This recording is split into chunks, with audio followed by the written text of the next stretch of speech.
السلام علیکم ورحمۃ اللہ وبرکاتہ. نحمده ونصلی علی رسوله الکریم.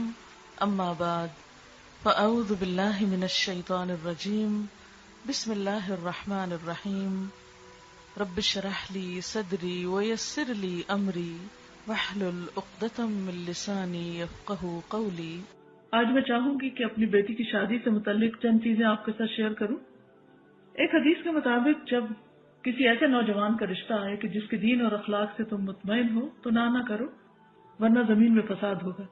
اسی چیز کو مد نظر رکھتے ہوئے جب میری بیٹی کا رشتہ آیا تو ہم نے بچے کے دین اور اخلاق کو سامنے رکھتے ہوئے فوراً ہی فیصلہ کر لیا.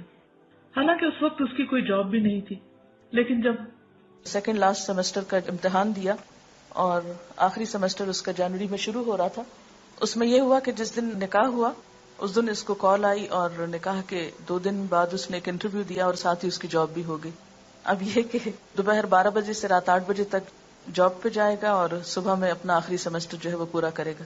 تو میں نے تو یہ بھی کہا کہ آپ اس کی فکر نہیں کریں، مریم آپ کو بالکل تنگ نہیں کرے گی، کوئی مطالبہ نہیں کرے گی. اور میں نے مریم سے بھی کہا کہ تم نے بالکل پریشان نہیں کرنا کسی بھی چیز کے لیے، اور اس کو یکسوئی کے ساتھ پڑھنے دینا ہے. اور میں نے کہا کہ آپ دیکھ لیں، اگر آپ سمجھتے ہیں کہ پڑھائی اور جاب دونوں ساتھ چل سکتی ہے تو پڑھیں، اگر نہیں چل سکتی تو پہلے آپ اپنی اسٹڈیز کو کمپلیٹ کر لیں، اس کے بعد آپ اپنی جاب دیکھ لیں، کیونکہ رزق جو ہے وہ اللہ کے ذمہ ہے. انسان جب مال اور دین میں سے 2 کا انتخاب کرے تو میں سمجھتی ہوں کہ دین کا انتخاب کرنا چاہیے، کیونکہ دین کے ساتھ مال تو مل جائے گا لیکن مال کے ساتھ دین کا آنا اس کی کوئی گارنٹی نہیں.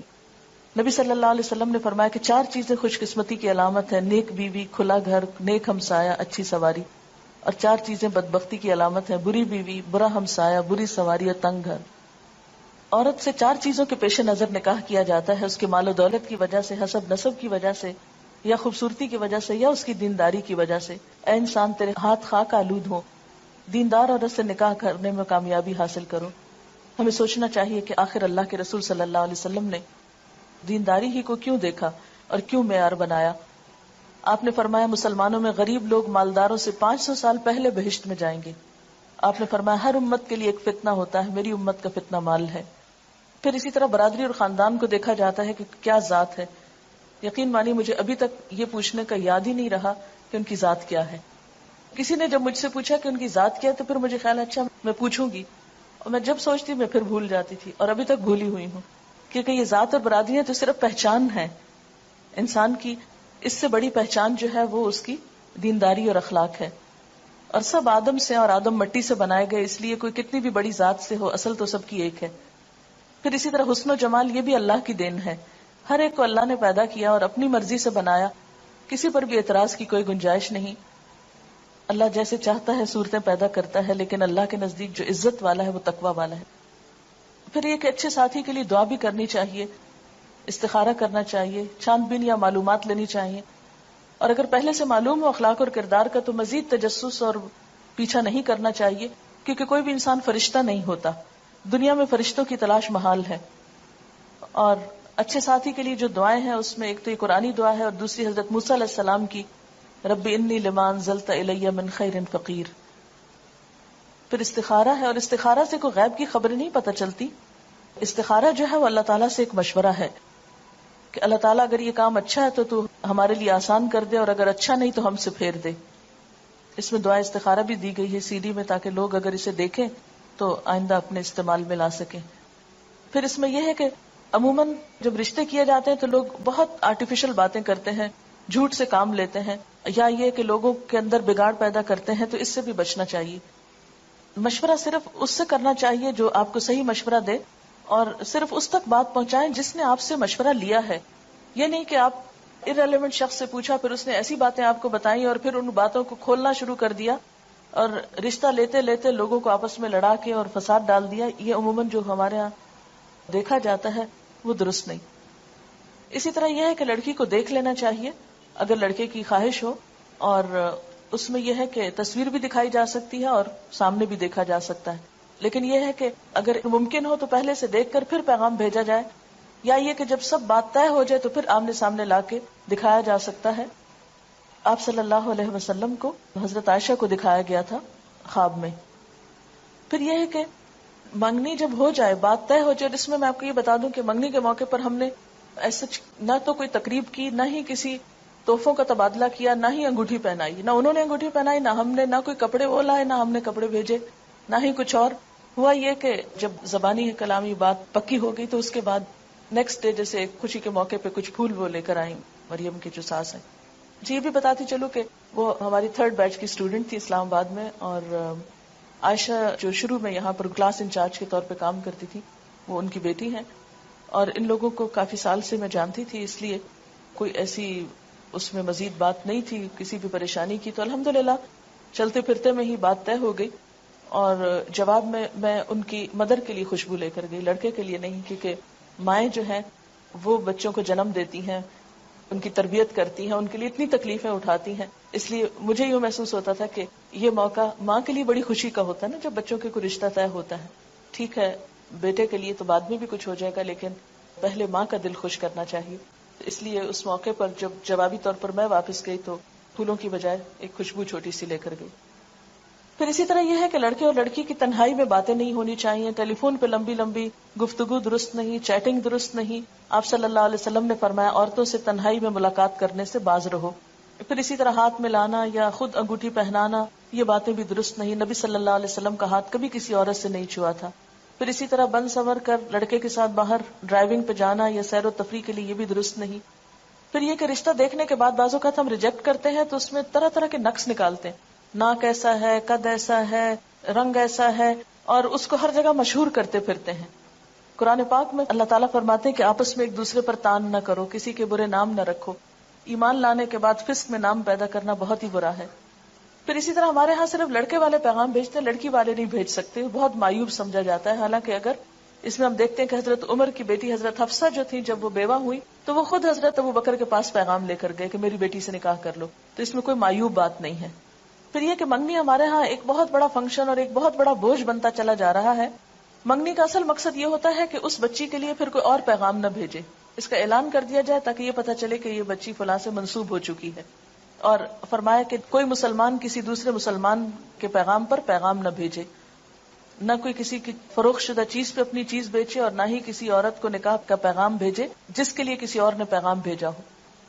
پھر یہ ہے کہ اگر ایک پیغام بھیجنے کے بعد ارادہ ترک کر دے تو دوسرا پیغام بھیج سکتا ہے. اس سے پتہ چلتا ہے کہ ہمارا دین ہم سب کے احساسات اور جذبات کا کتنا خیال رکھتا ہے.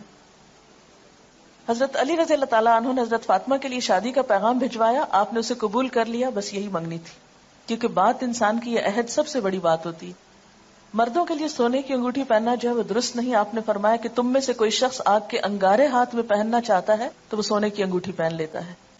پھر اسی طرح جہیز، بہت سے لوگوں نے یہ سوال کیا کہ آپ نے جہیز میں کیا دیا. بات یہ ہے کہ بلیو می، میں اس سارے عرصے میں ایک دفعہ بھی بازار نہیں گئی. کچھ مریم کو ضرورت کی چیزیں چاہیے تھی، مریم یہاں نہیں تھی، جیسے جوتے لانے تھے تو تیمیہ یا اسما کے سائز پہ ادریس صاحب ساتھ چلے گئے اور یہ لوگ جا کے جوتے لے آئے. اور اسی طرح کسی کے ساتھ ان کو بھیج کر کچھ ضروری چیزیں جو تھی وہ لی گئی. باقی یہ کہ اسلام آباد کا گھر جب سے میں آئی ہوں ایک طرح سے پیک پڑا تھا. جو میری اب فالتو چیزیں تھی استعمال ہونے کا اتفاق، اب مجھے لگ رہا تھا کہ میں نے تو ان کو استعمال نہیں کرنا، وہ میں نے مریم سے کہا کہ بیٹا اب تم ان کو لے جاؤ. وہاں ان کی ساس کہنے لگی کہ ہمیں ضرورت نہیں ہے، اس لیے کہ ہمارے گھر میں سب کچھ ہے. اور مجھے بھی یہی لگتا تھا کہ وہاں پر کوئی جہیز کی ایسا ضرورت نہیں، اس لیے باہر سے تو کوئی اس طرح کی خریداری نہیں کی گئی. کچھ چیزیں جو گھروں میں عام طور پر کچھ نہ کچھ رکھا ہوتا ہے اس کو میں نے نکال کر گھر صاف کر دیا. تو جب وہ کہتے تھے کہ یہ ہم کس طرح سنبھالے تو میں کہتے یہ آپ مجھ پر احسان کریں گے اگر میرے سے یہ چیزیں جو ہے ہٹ جائیں تاکہ میں یہاں آؤں تو مجھے اب سب کچھ خالی خالی صاف ستھرا نظر آئے کہ میں اپنا کام زیادہ بہتر طور پہ کر سکوں. تو الحمدللہ ایسا کوئی فرنیچر نہیں، کوئی کچھ نہیں، بلکہ اس کی جو بڑی نند ہے عائشہ، انہوں نے ان کا جو بیڈ روم ہے اس کا فرنیچر لیا، اور اسی طرح چھوٹی موٹی چیزیں کچھ گفٹ تھے رشتہ داروں کی طرف سے، تو اس میں کام چل گیا. لیکن کوئی ایسی تیاری کہ اس طرح کی لمبی چوڑی شاپنگ یا وہ چیزیں نہیں تھی. جہیز میں عام طور پر یہ ہے کہ قرض لیا جاتا ہے اور اس کے کمائی کے لیے آدمی لوگ جو ہیں وہ رشوت وغیرہ لینے پہ مجبور ہوتے ہیں. بعض اوقات کم چیزیں لانے پہ لڑکی کو تانے دیے جاتے ہیں، اور اسراف اور دکھاوا بھی اس میں بہت ہوتا ہے. تو اس میں یہ تھا کہ انسان ضرورت کی چیز تو اپنے لیے استعمال کرتا ہے، دکھاوے کا معلوم نہیں، اس میں دوسروں کو بتانے کی کیا ضرورت ہے. ایک عالمی ادارے کی رپورٹ کے مطابق پاکستان میں 1 کروڑ سے زائد لڑکیاں شادی کے انتظار میں ہیں. 40 لاکھ لڑکیاں ایسی ہیں جن کی شادی کی عمر بھی گزر گئی ہے. اور اس میں ایک بہت بڑی وجہ کیا ہے؟ جہیز کا نہ ہونا، یہ جہیز کا سٹینڈرڈ کے مطابق نہ ہونا. شادی کس کے ساتھ ہوتی ہے؟ لڑکی کے ساتھ یا جہیز کے ساتھ؟ آدم کے بیٹے کے پاس 2 وادیاں مال و دولت سے بھری ہوں تو وہ تیسری کے لیے خواہش کرے گا. حضرت علی کہتے ہیں کہ حضور صلی اللہ علیہ وسلم نے حضرت فاطمہ کو جہیز میں 1 چادر، 1 مشکیزہ اور 1 چمڑے کا تکیہ دیا تھا جس میں اذخر کی گھاس بھری ہوئی تھی. حضرت اسماء کہتی ہیں کہ فاطمہ جب رخصت کر کے حضرت علی کے ہاں بھیجی گئیں تو ہم نے ان کے گھر میں اس کے سوا کچھ نہ پایا کہ وہاں ریت بچھی ہوئی تھی، 1 تکیہ تھا جو کھجور کی چھال سے بھرا ہوا تھا، 1 گھڑا اور 1 پانی پینے کا پیالہ تھا. یہ کوئی ہماری طرح کا مروجہ جہیز نہیں تھا، انتہائی ضرورت کی چیزیں تھیں. سنت میں جہیز کی کوئی حیثیت نہیں. اور حضرت علی کے لیے وہ چیزیں بھیجنا بھی کس لیے تھا کہ آپ حضرت علی کی بھی کفالت کرتے تھے. گھر کی ضروریات کا انتظام کرنا لڑکی کے والدین کی نہیں، خود لڑکے کی ذمہ داری ہے. اس موقع پر لڑکے کو الٹا مہر دینا ہوتا ہے، اور اس کے لیے بھی ہم نے کوئی ایسی قرارداد طے نہیں کی کہ کتنا ہوگا اور کیا ہوگا. اور انہوں نے پوچھا بھی ہم سے کہ آپ کے ہاں کیا ہوتا ہے. ہم نے کہا ہمارے ہاں کچھ بھی نہیں ہوتا، جو آپ کرنا چاہیں آپ خوشی سے کر سکتے ہیں. عموماً جہیز اس لیے دیا جاتا ہے کہ لڑکی کو وراثت میں حصہ نہ دینا ہو، جبکہ وراثت میں حصہ دینا فرض میں ہے اور جہیز دینا نہ نفل ہے نہ سنت ہے. یہ ویسے اپنی خوشی کی بات ہے، تحفے کے طور پر کچھ بھی آپ دینا چاہیں یا گھر صاف کرنے کے لیے تو دے سکتے ہیں. پھر کچھ رسومات ہمارے ہاں بہت رواج پا گئی ہیں. شادی سے کچھ ہفتے پہلے یا اس کے بعد تاریخ مقرر کرنے کی جو رسم ہوتی ہے. پھر اسی طرح یہ ہے کہ وقت بھی ضائع ہوتا ہے، پیسوں کی بھی ناقدری، عبادات میں کوتاہی. تو الحمدللہ اس موقع پر کوئی نماز، کسی نماز میں تاخیر نہیں ہوئی، کوئی ایسا اسراف اور دکھاوا نہیں ہوا، کوئی اسٹیج نہیں تیار کی گئی تھی، اس کے بغیر بھی شادی ہو گئی. پھر اسی طرح کوئی پیلا جوڑا نہیں پہنایا گیا، بلکہ میں نے شدت سے منع کیا تھا کہ ایسا کوئی رنگ مجھے نظر بھی نہ آئے. بعضوں کہتا تھا نا کہ بھول کے انسان کوئی ایسی چیز پہلے پہن لیتا ہے. پوری طرح اس رسم کو جو ہے وہ ختم کرنا ہے.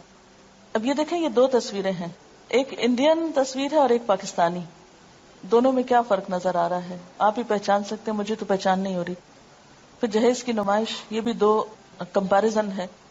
پھر اسی طرح یہ ہے کہ ٹھیک ہے اگر کچھ تفریح ہو رہی ہے یا گانا بجانا ہو رہا ہے تو اس میں ڈانس کی تو کوئی گنجائش نہیں نکلتی.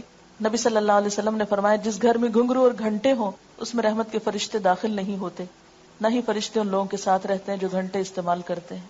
اپنے ہاتھوں سے اپنے آپ کو ہلاکت میں مت ڈالو. یعنی اللہ کی رحمت کو کیوں دور کرتے ہیں ہم ایسی چیزوں سے. آپ نے فرمایا اس امت کے لوگوں پر زمین میں دھنسانے، شکلیں مسخ ہونے اور پتھروں کی بارش برسنے کا عذاب آئے گا. مسلمانوں میں سے کسی نے عرض کیا یا رسول اللہ صلی اللہ علیہ وسلم یہ کب ہوگا؟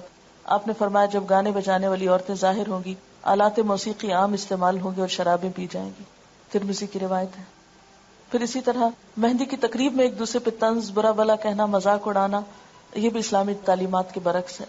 پھر اسی طرح مہندی کے موقع پر کھانوں کا اہتمام جو ہے اور اس میں خصوصی ڈیکوریشن یلو کلر میں، یہ تو درست نہیں، لیکن مہندی لگانا درست ہے. اس موقع پر ایسا کیا تھا کہ ہاسٹل کی سب بچیوں کو ہم نے اکٹھا کر لیا تھا باہر سے. صرف میری بہنیں تھیں، مریم کی جو نندیں ہیں انہوں نے مریم کو مہندی لگائی اور میں نے ہاسٹل کی سب بچیوں کے ہاتھ پہ کچھ کچھ لگایا. اوٹ پٹانگ لکیریں ادھر ادھر تھوڑا تھوڑا. ایک بات بتانا میں بھول گئی کہ مریم چونکہ وہاں تھی تو میں نے کہا کہ کچھ کام تم شروع کرو، فارغ نہیں بیٹھو. تو کلاس نے اسماء الحسنہ نہیں ابھی پڑھے تھے، 2 کلاسز اس وقت وہاں چل رہی ہیں، ایک تعلیم القرآن کورس کی اور ایک دوسری. تو اس نے ان کو اسماء الحسنہ سکھانے شروع کی، جیسے اسماء یہاں پر یہ صورتوں کے نام وغیرہ سکھاتی. تو جو آخری دن تھا، یعنی شادی کا جو دن تھا، نکاح کا دن، اس دن اس کا بس صرف ٹائم ٹیبل تھوڑا تبدیل کیا تھا کہ صبح صبح اس کی کلاس تھی، لیکن یہ کہ اس دن بھی اس نے پڑھایا. پھر اسی طرح یہ ہے کہ کھانوں میں بہت زیادہ اسراف ہوتا ہے. قرآن پاک میں اللہ تعالیٰ فرماتے وَلَا تُبَذِّرْ تَبْذِيرًا إِنَّ الْمُبَذِّرِينَ كَانُوا إِخْوَانَ الشَّيَاطِينِ وَكَانَ الشَّيْطَانُ لِرَبِّهِ كَفُورًا. فضول خرچی نہ کرو. فضول خرچ لوگ شیطان کے بھائی ہیں اور شیطان اپنے رب کا ناشکرا ہے. یعنی پیسے کا ضیاع محض دکھاوے میں اور اسراف میں، یہ شیطان کو خوش کرنے والی بات ہے، رحمان کو نہیں. اور اس میں اب ضرور آپ کو انتظار ہوگا کہ مریم نے پہنا کیا تھا. اس کو سفید رنگ کا جوڑا پہنایا تھا جس میں پنک کلر کی پائپنگ دوپٹے پہ لگی ہوئی تھی اور کچھ پنک کلر کی کڑھائی تھی اور پنک کلر کے موتیوں کا ہار تھا. یہ شادی کے موقع پر جو فنکشن تھا اس میں پہنایا تھا. اس کے بعد یہ ہوا کہ جب نکاح ہوا، تقریب ختم ہوئی، دعا ہوئی اور اس کے بعد یہ لوگ چلے گئے واپس. بعد میں جو ہمارے مہمان تھے انہوں نے کچھ کھانا کھایا اور اس میں یہ تھا کہ جو ہاسٹل کی بچیاں تھیں ان کو ہم نے کھانے میں شریک کیا. باہر سے ایز سچ ہم نے کھانے کے لیے لوگوں کو نہیں بلایا تھا، رشتہ داروں کو تو obviously سب جمع تھے، ان کو کھانا کھانا تھا، کچھ دوست بھی، لیکن باقاعدہ اس طرح کی تقریب نہیں تھی یا کھانے کے انویٹیشن جس طرح عموماً دیے جاتے ہیں وہ نہیں تھے. اس کے بعد یہ تھا کہ میں یہ چاہتی تھی کہ مریم سب نمازیں وغیرہ پڑھ لے اور عشاء کی نماز پڑھنے کے بعد اس کی رخصتی ہو تاکہ نماز میں کوئی حرج نہ آئے. کیونکہ اگر دن کو یہ چلی جاتی ہے 5-7 منٹ کے راستے پہ تو گھر تھا، 10 منٹ کا ہارڈلی راستہ ہوگا جہاں اس کو جانا تھا. تو میں نے کہا کہ ابھی جا کے اگر سارا دن بیٹھی رہے گی، ذرا وہاں جھجکے گی یا اور لوگ بھی ہوں گے، تو بہتر ہے کہ یہ اپنا ریلیکس ہو، آرام کرے گھر میں اور اس کے بعد جائے. ہاں ایک بات بتاؤں کہ اس موقع پہ مریم نے کوئی ناخن نہیں بڑھائے اور نہ ہی ناخنوں کے اوپر کوئی خاص چیز ایسی لگائی. اس کے بعد یہ تھا کہ رات کو اس کو دوبارہ پھر جب بھجوانا تھا تو اس کے لیے تیار کیا گیا تھا، تو اس موقع پر اس کو گولڈ پہنایا. اور چونکہ اب وہ اپنے شوہر کے لیے تیار ہو رہی تھی، نمائش کے لیے نہیں، تو میری چوڑیاں جو کہ میرا سائز اب ہیوی ہو گیا ہے، تو میری ہی چوڑیاں کچھ رکھی ہوئی تھی کیونکہ مجھے تو بازار جانے کا اور کچھ بنوانے کا موقع نہیں تھا، تو ان کو میں نے اس کو دیا. اسی طرح میری اپنی کچھ جیولری پڑی ہوئی تھی، کچھ اس کے لیے گفٹ وغیرہ تھے، تو وہ اس کو پہنا کے اس کے ساتھ یہ تھا کہ رخصت کیا. اس میں یہ تھا کہ کسی خاص بیوٹی پارلر سے نہ کسی کو بلایا اور نہ ہی وہ کسی بیوٹی پارلر میں گئی اور نہ ہی اس کے لیے کوئی بہت اہتمام تھا. یہاں یسرا اور ایک آمنہ، ان کی مدر میری اسٹوڈنٹ ہے فرسٹ بیچ کی، تو دن میں انہوں نے اس کو تیار کیا تھا. شام میں میری ایک اور لسنر ہے، وہ بہت عرصے سے مجھے پیچھے تھی کہ میں نے کچھ آپ کے لیے کرنا ہے، تو مجھے کسی نے کہا کہ وہ بہت اچھی دلہن تیار کر لیتی ہیں، تو میں نے کہا کہ ٹھیک ہے آپ انہی کو بلا لیں. تو شام کے وقت انہوں نے اس کو تیار کیا.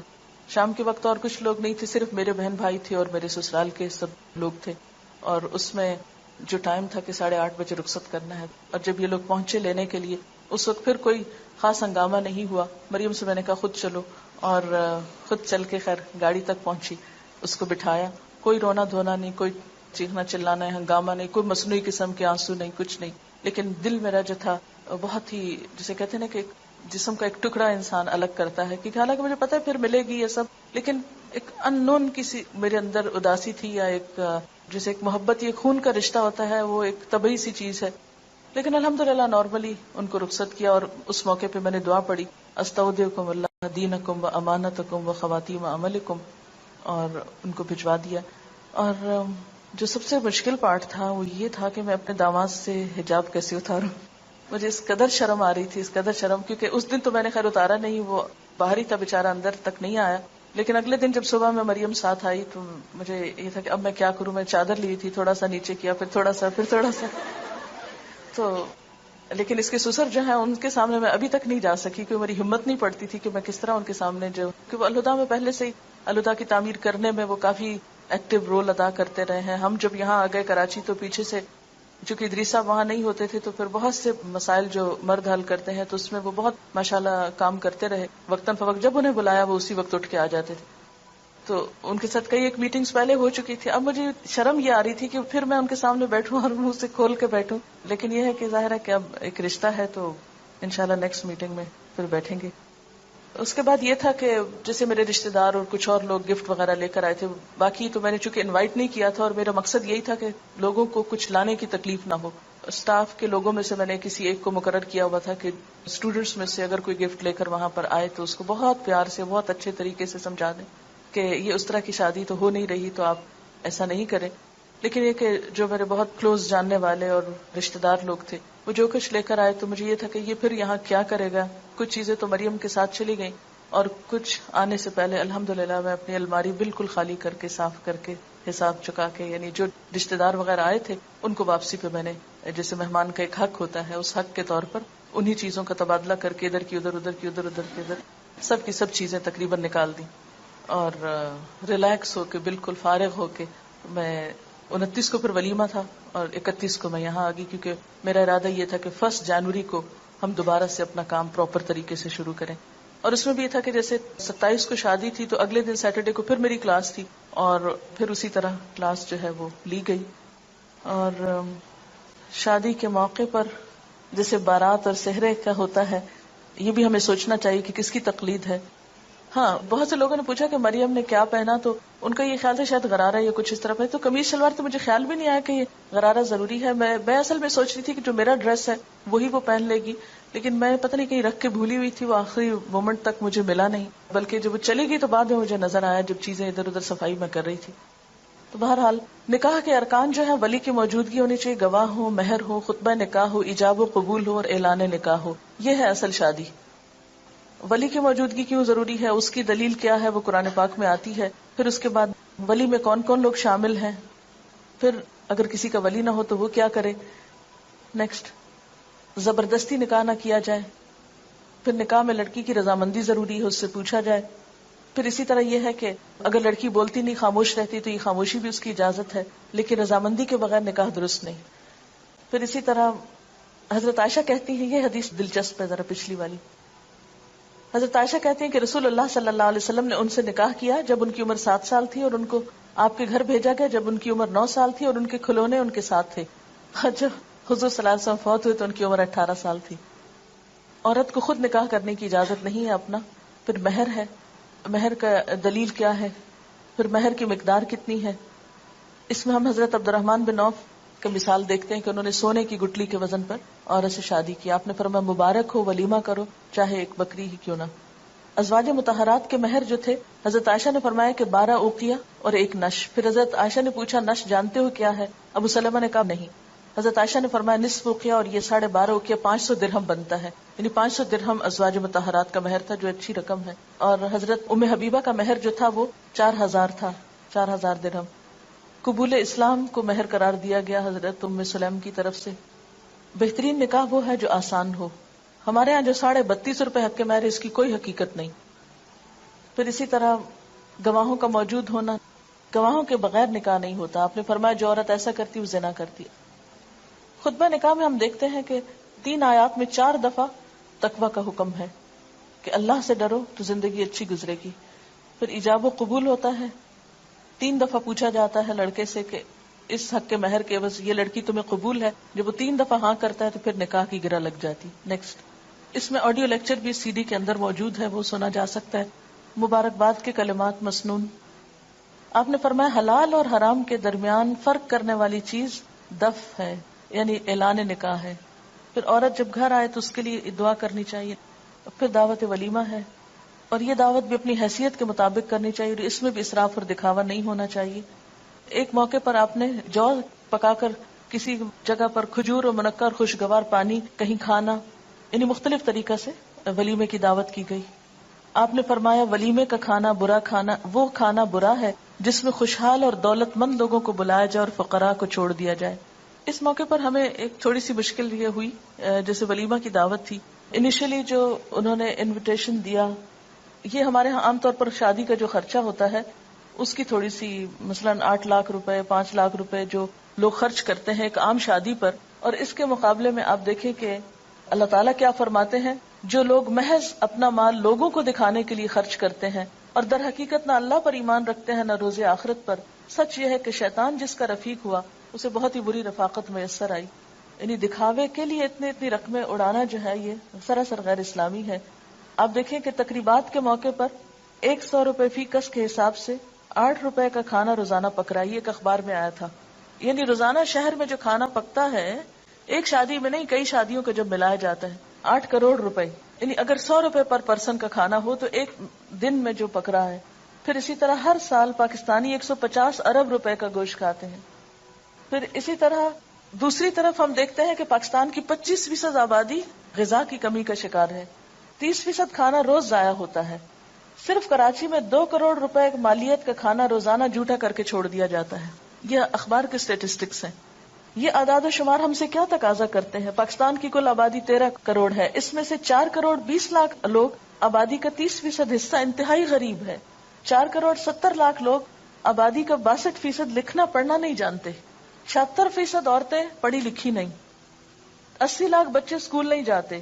7 کروڑ 20 لاکھ لوگوں کا یعنی 53% حصہ حفظان صحت، ہسپتال اور طب کی سہولتیں میسر نہیں. 5 کروڑ 40 لاکھ لوگوں کو طبی سہولتیں میسر نہیں. 90 لاکھ بچوں کو مناسب غذائیت میسر نہیں. 6 کروڑ 10 لاکھ لوگوں کو صاف پینے کا پانی میسر نہیں. یہ فیڈرل بیورو آف سروے نے یہ رپورٹ پیش کی ہے. تو جس ملک کی آبادی کا حال یہ ہو، وہاں پر اتنا اسراف شادیوں کے موقع پر کسی طور پر بھی جائز نہیں. اگر اس پیسے کو ہم اپنی قوم کی تعلیم کے لیے خرچ کریں تو ہمارے لیے صدقہ جاریہ ہو. پرائمری اسکول کا 1 سال کا خرچہ 2 لاکھ روپے ہے. ایک بچے کی تعلیم 3,000 روپے سالانہ ایوریج. پروفیشنل کالج میں ایک بچے کی تعلیم 12,000 روپے سالانہ. ٹی بی کے مریض کا علاج 8,000 روپے سالانہ. کیا ایسا نہیں ہو سکتا کہ ہم اپنی شادیوں میں سے کچھ پیسے بچا کر ہم اپنے عوام پر صرف کریں جنہیں ضرورت ہے؟ تو جو لوگ اپنے مال اللہ کی راہ میں صرف کرتے ہیں ان کے خرچ کی مثال ایسی ہے جیسے ایک دانہ بویا جائے اور اس سے 7 بالیں نکلیں، ہر بال میں 100 دانے ہوں اسی طرح اللہ جس کے عمل کو چاہتا ہے افزونی عطا فرماتا ہے، وہ فراخ دست بھی ہے اور علیم بھی ہے۔ ایک اور چیز میں بتانا چاہوں گی، یہاں پر ایک انٹرویو ہے، اس وقت ٹائم نہیں، ہماری ایک اسٹوڈنٹ تھی سارا جو آئی ٹی ڈپارٹمنٹ میں کام کرتی تھی، ان کی شادی کس طرح ہوئی اور اس موقع پر کیا اچھی مثال پیش کی گئی، سی ڈی میں موجود ہے، جو لوگ یہ سی ڈی لیں، سی ڈی باہر فار سیل اب اویلیبل ہے، یعنی عام لوگوں کے لیے بھی اس کو پرنٹ کرا لیا گیا ہے۔ تو اس میں آپ دیکھیں کہ اگر اسی مال کو ہم اپنی دنیا اور آخرت سنوارنے کے لیے استعمال کریں بنسبت اس کے کہ صرف ایک شادی کے موقع کو اپنی ذاتی خواہشات کی تکمیل کے لیے صرف اپنے دل کو یا اپنی آنکھوں کو ٹھنڈا کرنے کے لیے مال خرچ کریں، اس کی بجائے اگر ہم اسے باقاعدہ بہتر طرح استعمال کریں تو دنیا بھی ہماری بہتر ہو سکتی ہے اور آخرت بھی۔ اس میں صدقہ خیرات کر کے انسان کو بتانا تو نہیں چاہیے، لیکن تھوڑی سی مثال میں دوں گی کہ جیسے رشتہ داروں کا حق ہوتا ہے، تو میں نے کوشش یہ کی کہ شادی کے موقع پر جو گفٹ آئے ہیں وہ صرف مریم کو نہیں ملے بلکہ رشتہ داروں کو بھی ملے، اس کی کزنز جو ہیں یا ان کی جو اور رشتہ دار خواتین ہیں، جو بھی بچے یا بڑے یا جو بھی تھے، تو اس کو میں نے ان لوگوں کو بھی تقسیم کیا، اور یہ بھی میرے دل میں اللہ کی رضا تھی، نہ کہ یہ سوچا کہ ان کی طرف سے مجھے کچھ ملے یا یہ اگر کچھ لائے ہیں تو اس کا بدلہ ہو، نہیں، صرف ایک صلہ رحمی کے لیے۔ دوسرا یہ کہ مریم کو جیسے ولیمے کے موقع پر کچھ آنے والوں نے کچھ پیسے ویسے جو سلامی جس کو بولتے ہیں وہ دی، تو اگلے دن جب صبح میں آئی تو ایک لفافہ پکڑا ہوا تو کہنے کہ ماما یہ الہدا میں ڈال دے، میرا داماد بھی ساتھ تھا تو کہنے لگے کہ یہ ہم دونوں کی طرف سے الہدا کے لیے ہے۔ تو میں نے کہا کہ آپ لوگ ایک نئی زندگی شروع کر رہے ہیں، آپ کو اپنی ایجوکیشن وغیرہ کے لیے بھی ضرورت ہوگی تو آپ لوگ رکھیں اس کو، لیکن بالکل نہیں مانے اور بسد اصرار وہ پیسے جو ہیں وہ چھوڑ گئے۔ خیر میں نے بھی نہ پوچھا کہ کتنے ہیں اور نہ میں نے خود گنے، میں نے الہدا کی انتظامیہ کے حوالے کیے اور اس طرح زندگی کا ایک آغاز کیا گیا۔ اس کے بعد یہ تھا کہ جب صبح ملنے کے لیے آئے ہیں تو میری کلاس کا وقت تھا، میں تھوڑا سا بیٹھی ہوں اور اس کے بعد میں نے معذرت کی، میں نے کہا کہ میری کلاس کا وقت ہے، تو میرے داماد کہتے ہیں کہ نہیں آپ ضرور جائیں، اور میں کلاس میں چلی گئی تو میں نکلنے لگی تو میں نے کہا کیا مریم بھی آ سکتی ہے، کیونکہ شادی کے بعد شوہر کی اجازت ضروری ہے، چاہے وہ بچے ہیں اپنے لیکن پھر بھی جو ادب آداب ہیں ان کا لحاظ ضروری۔ کہتے کیوں نہیں، انشاءاللہ ضرور۔ تو وہ باہر پھر مردوں میں چلے گئے اور مریم جو ہے وہ کلاس میں میرے ساتھ نیکسٹ ڈے پر نیچے بیٹھی۔ تو پھر اس کے بعد یہ تھا کہ چونکہ کھانے کا وقت ہو رہا تھا، ان لوگوں کو جانا تھا، کچھ اور مہمان وغیرہ بھی تھے ان کے ہاں، تو پھر وہ بیچ میں کلاس کے اٹھ کے چلی گئی۔ لیکن یہ کہ مجھے نہیں پتا چلا کہ شادی کے ساتھ جو تعلیم کا سلسلہ ہے، یہ جو کام ہے، وہ کسی طور پر بھی متاثر نہیں ہوا، اس لیے کہ جن لوگوں کے ساتھ رشتہ جوڑا وہ بھی دین کو سمجھنے والے، مقصد کو سمجھنے والے، اور وقتاً فوقتاً اس کی تعلیم و تبلیغ میں شریک بھی رہے ہیں۔ اس لیے الحمدللہ کسی موقع پر کوئی تکلف نہیں، کوئی بیڈ فیلنگ نہیں۔ یعنی میں اللہ کا کتنا شکر ادا کروں کہ میرے آنسو اس پہ نہیں تھمتے کہ اللہ تیرا کتنا شکر ہے کہ تھرو آؤٹ رشتہ لینے سے لے کر شادی کے لیے آخر میں جو میں ان کو خدا حافظ کہہ کے آئی ہوں، اس سارے موقع تک ایک مرتبہ بھی اللہ کا 1000 لاکھ دفعہ شکر ہے کوئی بیڈ فیلنگ دونوں فریقین کے درمیان نہیں ہوئی۔ ورنہ عام طور پر کیا ہوتا ہے کہ شادی ہونے سے پہلے یا شادی کے دن یا شادی کے بعد کوئی نہ کوئی بہانہ ڈھونڈ لیا جاتا ناراض ہونے کا، یا کوئی بہانہ ڈھونڈ لیا جاتا ہے ایک دوسرے کو ستانے کا یا پریشان کرنے کا۔ اصل حقیقی خوشی اور سکون اور راحت اور آرام کس میں ہے؟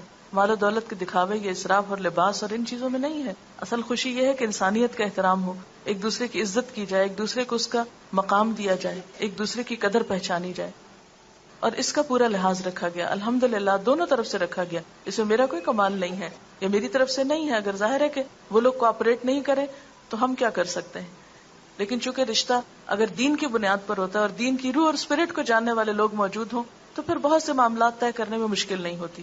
یعنی کسی بھی معاملے میں یہ نہیں ہوا کہ اگر ہم نے کہا ایسا کر لیتے تو انہوں نے کہا نہیں یہ تو ہو نہیں سکتا، یا انہوں نے کہا کہ ایسا کرتے تو ہم نے کہا یہ تو پاسبل نہیں، کہیں نہیں۔ دونوں فریقین نے ایک دوسرے کے ساتھ مکمل طور پر ہم آہنگی اور آپس میں اتفاق کا مظاہرہ کیا۔ شادی کے بعد یہ ہے کہ دونوں کا تعلق کیا ہے، ہن لباس لکم وانتم لباس لہن، وہ تمہارا لباس ہے تم ان کا لباس۔ اس سلسلے میں جو خاص نصیحت میں نے مریم کو رخصتی کے وقت کی وہ کیا تھی کہ مریم تم ایک نئے گھر میں جا رہی ہو، لیکن یاد رکھنا یہ عارضی گھر ہے، اس سے آگے ایک پائیدار گھر تمہارا انتظار کر رہا ہے۔ اس زندگی کی خوشیوں میں اور اس زندگی کے سکون میں جا کر تم اپنی آخرت کو نہیں بھولنا۔ میں تمہیں اس موقع پر بھی یہی نصیحت کروں گی کہ وہاں جا کر بھی آخرت کے گھر کی تیاری جاری رکھنی ہے، اور اس میں سب سے پہلے یہ کہ آخرت کی تیاری حقوق العباد کو ادا کر کے ہوتی ہے۔ عبادات تو اپنی جگہ۔ ہاں ایک اور دلچسپ بات یہ کہ جب نیکسٹ ڈے ملاقات ہوئی میری بچے کی والدہ سے تو کہنے لگی کہ ہنس رہی تھی کہ آج سب لوگ مسجد میں انتظار کر رہے تھے کہ آج تو عاطف کی شادی ہے، دیکھتے ہیں فجر کی نماز میں آتا ہے یا نہیں۔ تو کہتے ہیں کہ الحمدللہ وہ اس امتحان میں پورا اترا ہے اور آج بھی فجر کی نماز اس نے مسجد میں جا کے پڑھی ہے۔ تو مجھے اتنی خوشی ہوئی. میں نے کہا الحمدللہ، اللہ کا لاکھ لاکھ شکر ہے کہ جس نے ایسے موقعوں پر اپنی اطاعت کی توفیق دی ہے. ورنہ عموماً کیا ہوتا ہے، خوشی کا موقع یا غم کا موقع، سب سے پہلے ہم نماز روزہ یا انسانوں کے حقوق کو بھول جاتے ہیں بعض اوقات. تو اس میں یہ ہے کہ جو خاص تاکید میں نے کی کہ مجھے کوئی بھی چیز جو گھر میں ایسی ہو جو، کیونکہ انسان ہے، اگر کسی قسم کی کوئی ناگوار فیلنگ بھی کبھی آئے، اللہ نہ کرے، مجھ تک نہیں پہنچانی، اس کو کہیں باہر جا کے ڈسکلوز نہیں کر، کسی دوست سے اس کا ذکر نہیں کرنا، اللہ سے دعا کرنی ہے اور مدد مانگنی ہے اور اس سفر کو جاری رکھنا ہے. میں کوئی بھی شکایت، کوئی بھی عیب، کوئی بھی چیز نہ دیکھنا چاہتی ہوں، نہ سننا چاہتی ہوں. نو وے. ہن لباس لکم وانتم لباس لکم، دونوں آپس میں نپٹو، ایک دوسرے کا لباس ہو، آپس میں ایک دوسرے کے ساتھ مفاہمت اور موافقت کرو. اور یعنی کہ لڑکا یا لڑکی بالغ ہوتے ہیں تو شادی ہوتی ہے، تو بالغ ہونے کا مطلب یہ کہ اب میچور بھی ہوں اور ایک دوسرے کا حق پہچانے. اس میں عموماً یہ ہوتا ہے کہ مائیں خود کریت کریت کے پوچھتی کیا کھایا تھا، کیا پیا تھا، کیا ملا تھا. اچھا مجھے تو یہ بھی یاد نہیں رہا کہ لوگوں نے اس سے پوچھا اچھا تمہیں منہ دکھائی کیا ملا، اس کو سمجھ ہی نہیں پہلے آئی کہ یہ کیا کہہ رہے. لیکن مجھے کوئی انٹرسٹ نہیں ہوا کہ میں جا کے پوچھوں کہ اچھا کیا زیور تھا تمہارا، کیونکہ ہم نے کوئی زیور اس طرح ایسا منگایا نہیں کہ وہ وہاں سے لا کر دیں اور پھر یہ اس طرح پہنے. جو بھی آیا پہنا. میں نے نہیں ایک دفعہ آنکھ بھر کے بھی نہیں دیکھا کہ کیا چیز ہے، اس لیے کہ جس کا ہے اس کو اللہ نصیب کرے. اور باقی یہ ہے کہ نہ تو اس میں دکھاوا اور نہ ریاکاری اور نہ ہی کوئی دلچسپی. ہمیں چیز کسی کی ہو، دلچسپی ہمیں کس بات سے. اور باقی چیزیں تو ان چیزوں پہ مال قابل بھروسہ نہیں کہ اس کے بھروسے پر ہم سمجھے کہ مستقبل محفوظ ہو گیا. وہ تو آنی جانی چیز ہے. بھروسہ تو اصل اللہ کی ذات پر ہے کہ اسے راضی رکھا جائے، وہ ناراض نہ ہو، وہ اپنی رحمت کا دامن جو پھیلائے رکھے اور وہ منہ نہ موڑے ہم سے. بہرحال لباس جو ہے وہ خوبصورتی کا ذریعہ بھی ہے، عیب بھی چھپاتا ہے، آرام اور راحت کا سبب بھی ہے. پھر حقوق و فرائض کے اوپر کچھ باتیں ہیں. بیوی کے حقوق ہیں قرآن پاک اور احادیث کی روشنی میں. کتنی خوبصورت تعلیم ہے جو ہمارے دین نے ہمیں دی ہے. اگر ان پہ ہم عمل کریں تو بہت سی مشکلات حل ہو جائیں. حضرت عائشہ فرماتی ہے کہ میں آپ صلی اللہ علیہ وسلم کے ہاں گڑیوں سے کھیلا کرتی تھی، میری سہیلیاں بھی کھیلتی تھی. جب آپ تشریف لاتے تو سب ادھر ادھر چھپ جاتی، آپ ڈھونڈ ڈھونڈ کر ایک ایک کو میرے پاس بھیجتے تاکہ میرے ساتھ کھیلیں. بیوی بچوں پہ خرچ کرنا سب سے زیادہ اجر و ثواب کا باعث ہے. ہمارے ہاں یہ ہے کہ شوہر بیوی کی مدد نہ کرے گھر کے کام میں. میں مریم کو بار بار یہ تاکید کرتی تھی، دیکھو خدمت میں عزت ہے، خدمت سے تمہیں عزت ملے گی، خدمت سے تمہارا مقام بنے گا، خدمت سے محبت ملے گی، خدمت کو نہیں بھولنا. یہ بار بار میں اس کے کان میں ڈالتی رہی ہوں. یہ میں نے ضرور پوچھا کچھ کیا تھا یا نہیں، کیا کیا تھا، تو بتا رہی تھی کہ میں نے چھوٹا چھوٹا یہ کام شروع کیا لیکن ابھی مجھے کوئی کرنے نہیں دے رہا. تو اور عاطف ساتھ لگ جاتا ہے نا کہ چھوٹی چھوٹی چیزوں میں ساتھ مدد کرتا ہے. اب اس میں یہ ہے کہ ایک انجوائمنٹ بھی ہے مل کر کام کرنے میں، اور ایک سنت رسول صلی اللہ علیہ وسلم بھی ہے. پھر شوہر کے حقوق ہیں، اطاعت ہے. میں نے خاص تاکید کی کہ دیکھو اس سے پوچھے بغیر کوئی کام نہیں کرنا، نہ کسی کو اپنے گھر آنے کے لیے دعوت دینا اس سے پوچھے بغیر، نہ ہی پوچھے بغیر کہیں جانا. ہوا یہ کہ جب ولیمے کے بعد سب خاندان والے لوگ آپس میں مل رہے تھے تو میرے بھائی کھڑے تھے سب، تو میرے جو بھائی وہ کہنے لگے کہ مریم کل آپ لوگ ہمارے ہاں کھانے پر آ جائیں، پھر میں بھی چلی جاؤں گی تو بہتر ہے کہ سارا خاندان وہاں پر جمع ہو جائے. تو عاطف نے کہا ٹھیک ہے ہم آ جائیں گے. میں نے کہا نہیں عاطف، امی ابو سے پوچھ کر پھر ہاں کریں، تاکہ یہ نہ ہو کہ ابھی بچے ہیں، ابھی والدین ساتھ ہیں تو والدین کے مشورے سے ہی کہیں کمٹمنٹ کی جائے.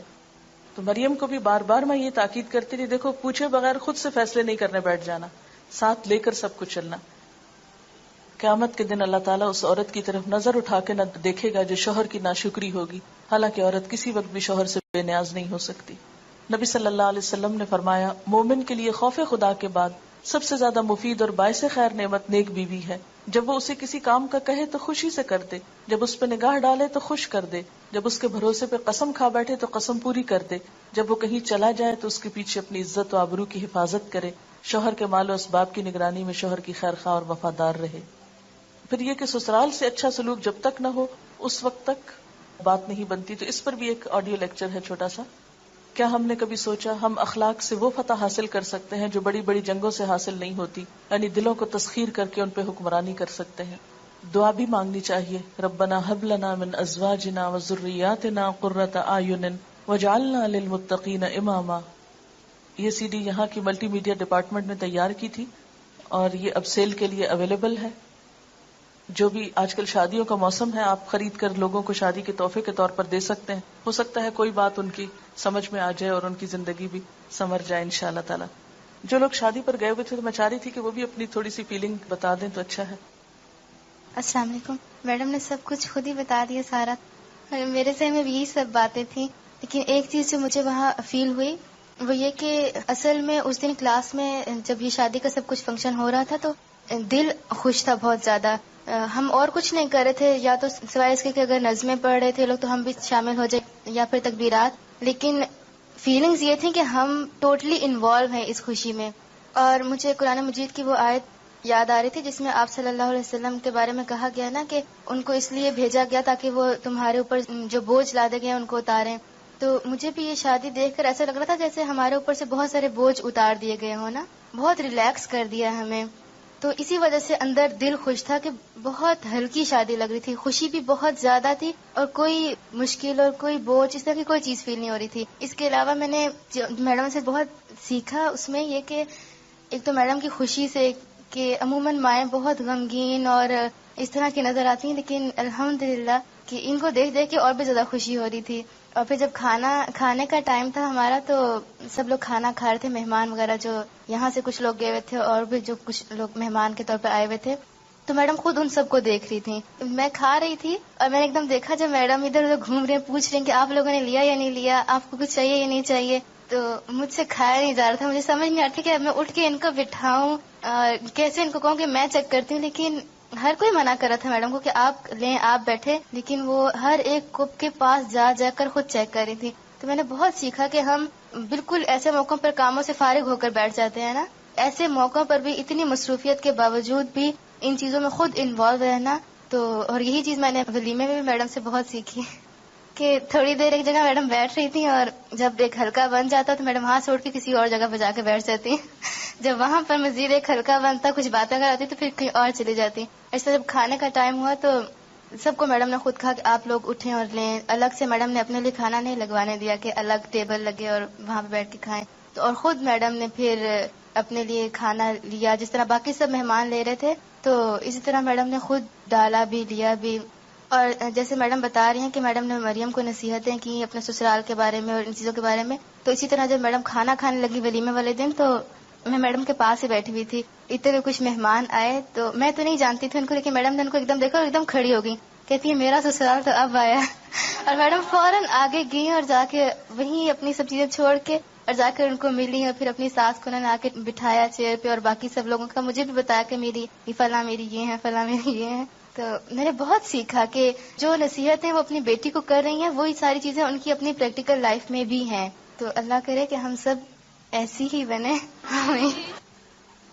السلام علیکم. جب میڈم بات کر رہی تھی کہ مہندی سب کو وہاں لگی تو میں دیکھ رہی تھی کہ بہت حسرت بھری آوازیں آ رہی تھیں. تو میں بتانا چاہ رہی تھی کہ جو چیز نصیب میں نہ ہو وہ نہیں ملتی. ہم یہاں سے شریک ہونے وہاں گئے تھے لیکن مہندی نہیں لگوا سکے کیونکہ لیٹ ہو گئے تھے. دوسری بات یہ کہ ایک اور جو ایکسپیرینس میں شیئر کرنا چاہوں گی وہ یہ کہ جب جن دنوں یہ شادی تھی وہیں پر مجھے ایک اور شادی اٹینڈ کرنے کا اتفاق ہوا نیکسٹ ڈے اپنے عزیزوں میں. وہ بالکل روایتی شادی تھی، وہی 10 دن چلنے والی. اور اس میں جس دن شریک ہوئی وہ شادی کا دن تھا، تو جو 10 دنوں میں ہو چکا تھا وہ سامنے آ چکا تھا. کافی اختلافی چیزیں مجھے نظر آ رہی تھی، شکوے شکایات کہ مہندی والے دن انہوں نے یہ کہہ دیا، مایوں میں یوں ہو گیا. اور اینڈ جو ہے وہ نکاح والے دن ہوا کہ چھوٹی چھوٹی سی باتوں پر اختلافات ہونے لگے. مثلا یہ کہ مہر پہ پہلے تھوڑا سا اختلاف، اس کے بعد جو چیز ایک بہت عجیب لگی وہ عموماً ہمارے ہاں شادیوں میں ہوتی ہے، وہ یہ ایک رسم ہے کہ شادی میں لڑکی کے ساتھ کوئی نہ کوئی اس کے ساتھ جاتا ہے. اب لڑکی والوں کا یہ تقاضا تھا کہ ہمارا رواج ہے کہ لڑکی کے ساتھ گاڑی میں اس کی بھابھی بیٹھے گی، اور جو لڑکے والے تھے وہ کہتے تھے جی یہ تو ہو ہی نہیں سکتا، ہمارا رواج ہے کہ اس کی ماں بیٹھے گی لڑکی کے ساتھ. کافی دیر رخصتی رکی رہی اس بات پر. میں اتنا دکھ ہو رہا تھا مجھے یہ دیکھ دیکھ کے کہ یہ وہ چیزیں اصل یعنی یہ شادی کی دیکھنے والی یا کرنے والی یہ کام نہیں ہے کہ جن پر ہم اختلاف لے کے بیٹھے ہوئے.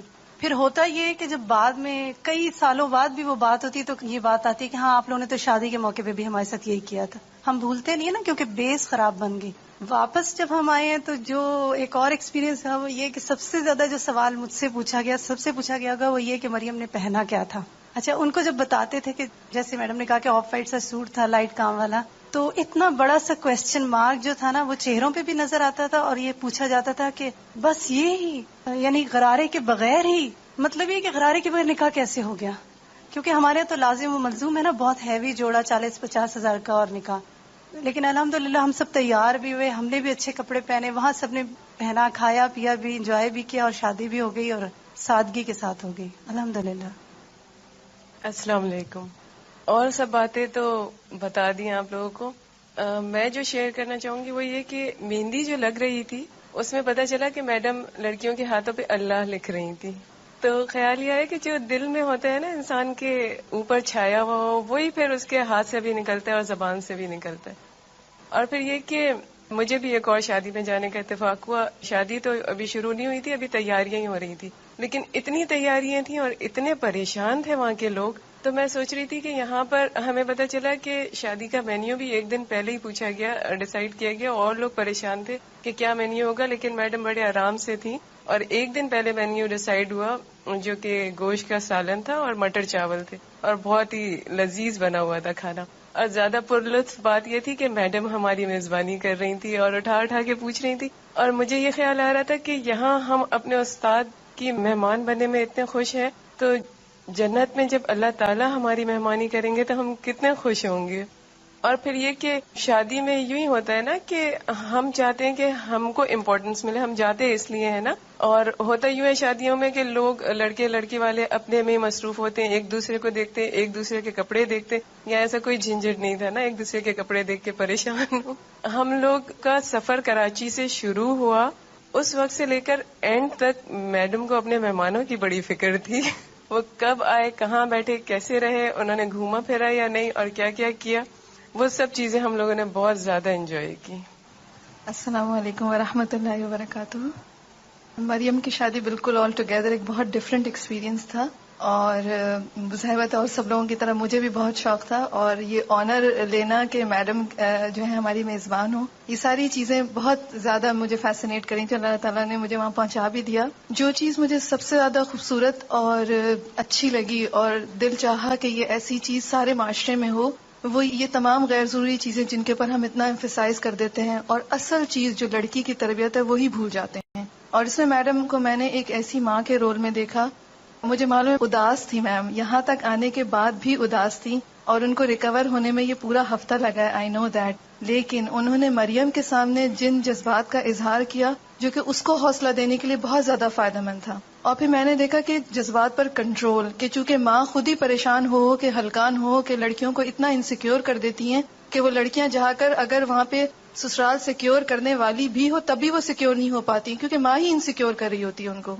اور دوسری چیز جو مجھے خوبصورت لگی وہ یہ کہ جب میری اسی وقت فلائٹ میری لیٹ ہو گئی تھی, تو جب میں پہنچی ہوں تو یہ سب شروع ہونے والا تھا. تو مجھے بالکل انٹرنس پہ اسما اور تیمیہ اور عائشہ کی جو چھوٹی بہن, وہ سب بہت ماشاءاللہ بہت پیاری تیار ہوئی, اور سب ان کو, اور وہ اتنی خوش, ان کے چہروں پہ خوشی, اور وہ ہم سب بھی آف کورس سب کے سب بہت خوش تھے. اور مریم بھی ماشاءاللہ بہت پیاری لگ رہی تھی, اور اس کے چہرے پہ اتنی انوسینس تھی جو کہ عام طور پر وہ جو اوپری میک اپ اور اتنی زیادہ لڑکیوں کو پریشان کر کے وہ مصنوعی طور پر وہ جو خوبصورت بننے کا ایک معیار حاصل کرنا ہوتا ہے, اس کی دہشت جو ہوتی ہے لڑکیوں پہ, وہ اس کے چہرے پہ نہیں مجھے نظر آئی. اور بہت انوسینس سی خوشی تھی, بہت پیاری سی مسکراہٹ تھی اس کی, اور بہت پیاری چھوٹی سی لگ رہی تھی نا وہ, کہ اتنی مجھے بہت پیار آ رہا تھا اس کے اوپر. اور پھر جیسے کہ مہمانوں وغیرہ کا میم کا جو رول تھا ایک ماں کے طور پر اور ایک گھریلو خاتون کے طور پر اور ایک میزبان کے طور پر, وہ مجھے بہت خوبصورت لگا جیسے کہ ابھی ذکر کیا گیا. اور پھر سب سے اچھی بات یہ تھی کہ کوئی ایسا نہیں تھا کہ تقویٰ ہے تو تیاری نہیں ہے.